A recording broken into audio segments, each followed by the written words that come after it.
దేవునికి మహిమ కలుగునుగాక.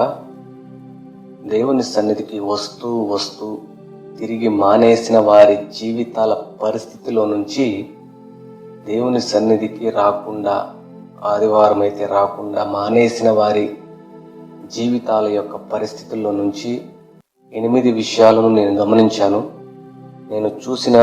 నేను గమనించిన విషయాలు 8 విషయాలను గమనించాను. అవి ఏంటంటే, మొట్టమొదటిగా లాభం లేని కష్టము ఎక్కువైంది వారికి. రెండవది, ఏదో ఒక రోగము, ఏదో ఒక ప్రమాదం వారిని వెంటాడుతూనే ఉంది.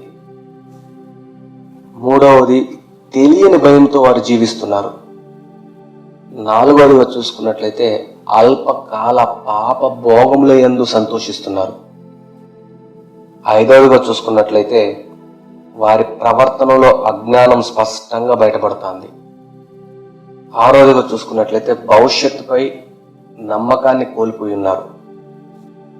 ఏడవదిగా చూసుకున్నట్లయితే, వారి పిల్లలు దైవ భయం లేకుండా చెడిపోయి భ్రష్టులైపోతున్నారు. చివరిగా 8వది చూసుకున్నట్లయితే, దేవునిపై ఆధారపడి జీవించవలసిన వారు మనుషుల మీద ఆధారపడి జీవిస్తున్నారు. ఈ 8 రకాల పరిస్థితులను నేను వారి జీవితంలో చూశాను. జాగ్రత్త, దేవుని సన్నిధికి ఎటువంటి పరిస్థితుల్లో అయినా మానకండి. దేవుని సన్నిధిని నిర్లక్ష్యం చేయకండి.